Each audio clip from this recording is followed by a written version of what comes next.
You've planned so many different kinds of events that I feel like you're quite literally Switzerland on this. Where did it all start for you with planning these kind of events? So my birthday happened to be, was like a month into the lockdown. And I said, okay, I want to do like a virtual birthday with all the people that I can't meet. So it was like a house party. And I gave a few tips and guidelines ahead of time. I made a Loom video. I did a mural showing this is the theme of the party. It was like very bling bling, come dressed with something shiny, pick a background if you want. Here's how to do it. I created like 5 or 6 different Zoom rooms. And then I just found a floor plan online. And so I was like, here's a link to go to the kitchen. And then there was like every hour, there was going to be a different event in each room. So there were people doing like tarot card reading, poetry. There was like a cocktail making class. Then there was a DJ somewhere. And then the kitchen, it was really like a kitchen in any party where it's like nothing's really happening. Like that's where people can just hang out and meet.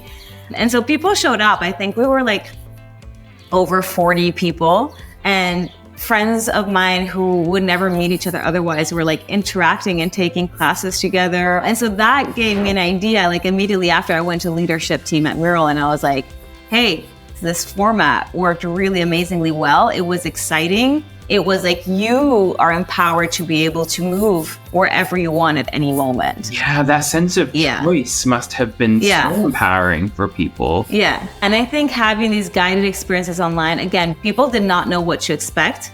And it was funny because it was the very beginning of lockdown. Laïla, it is so wonderful to have you here on Out of Office. How are you doing today? I am just happy it's Friday.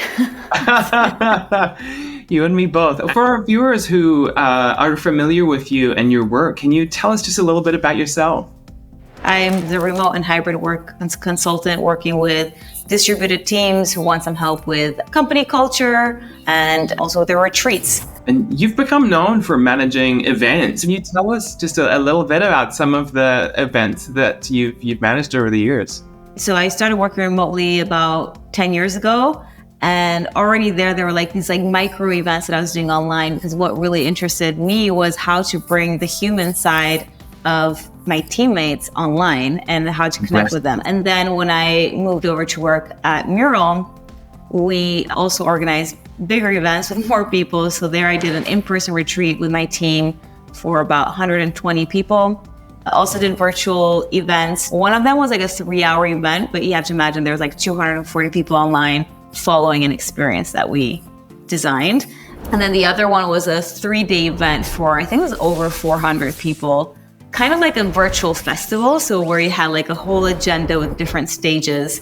And then I've done small events like fireside chats kind of thing, or like places where people need to feel psychologically safe, or you maybe talk about something deeper, a lot of stuff. You've planned virtual events for large companies, virtual events for small companies, very short events, very long events. You've done events that are super work focused, events that are a whole lot more fun and just about togetherness and culture. So that makes me really want to hear your hot takes.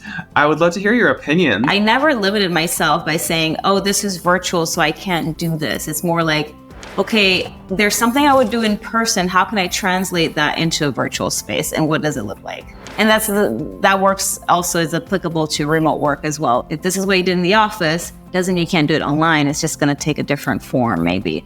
So yeah, and then finding the right facilitators for the different events. I'm not at all somebody who can facilitate every kind of thing. I have found some of the most excitement when you have a colleague who is facilitating something and you never expected them to be able to do that thing, right? So it could be a drawing class or a tea ceremony or whatever it is.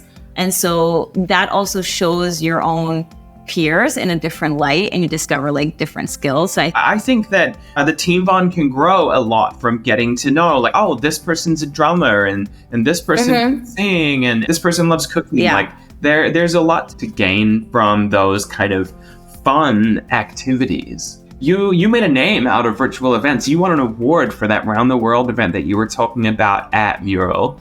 And so virtual events have been a big part of what you do. What's your view on virtual events now, 4 years on into the pandemic? There's a lot of Zoom fatigue. I think it's trickier these days to pull off a successful event, but not only successful, to just have people showing up. And that's valid for webinars as well. Like, the number of people who registered, maybe 30% wouldn't show up, and now it's 50% or more. And I'm guilty of it as well. I'll sign up to something, I'll be like, whatever, I'll receive the recording later and I'll watch it twice the speed while I'm having something to eat. Yeah. Guilty. So I'm sorry to all the webinar hosts out there. So I don't have the answer for virtual events. I do think there needs to be more creativity on how to get people to do things in person. Even if you're a remote team, could you, for example, find a way to organize that people who are in the same region meet between themselves, even if you as an organizer can't go? But then also, I think just ask people, like, what do they want now? What would they enjoy? We don't have to force virtual events down their throat. I think that it's easy to assume that remote work advocates would believe in never ever meeting in person. But I don't think that that's true. I think that remote work can be the better working model, and also that from time to time there can be value in some face-to-face connection. I'm curious to know, what do you think the value of an offsite retreat in person is for a globally distributed team?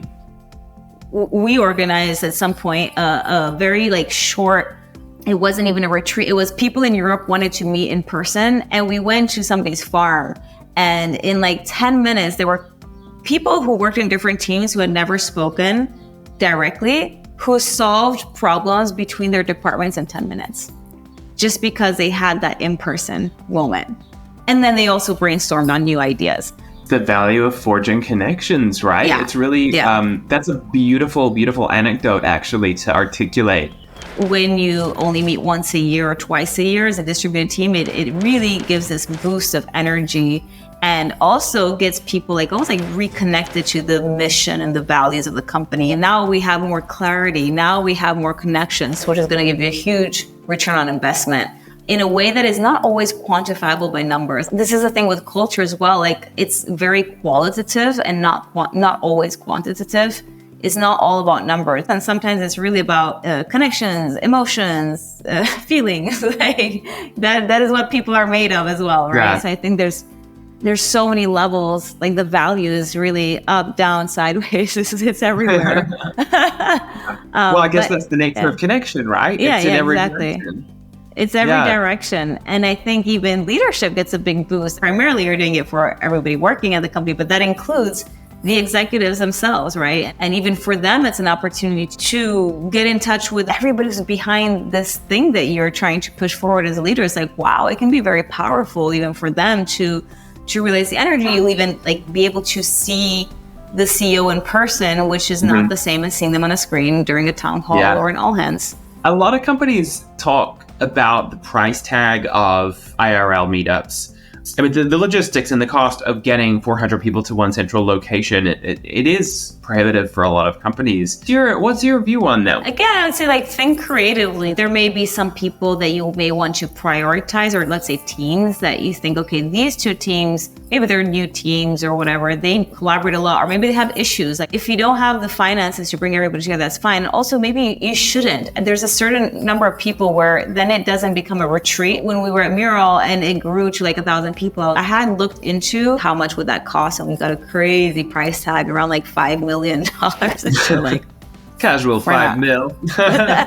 Right. So I think that, yes, there's a price tag. See what's reasonable, what's not. I've also done retreats, by the way, where we said we're just going to meet 1 hour a day or 2 hours a day to talk about work, but without laptops, without anything, just to talk. And the rest of the time it was mixing yoga and surfing, and then a 1 to 2 hour conversation in the afternoon about work. So I think that you can really do these in any way, and it wasn't a super expensive retreat either. Well, thank you so much, Laïla. I've had a really wonderful time chatting with you. Before we go, is there anything else that you would like to say to our viewers while you're here? Just think about any event you're going to join next time. If you're the host, listen and see what you can do better. And if you're not the host, then step up and tell the host or the organizer what you would have liked to see differently. And you can do that in a tactful way and just let people know, hey, I really enjoyed your event. Well, I'm sure after hearing all of your suggestions and amazing ideas today, they will be overflowing with feedback for every event organizer around the world. Thank you so much for taking the time to share your insights with our community. We appreciate it. It's been a real pleasure to have you here. Have an awesome day. Thank you for having me.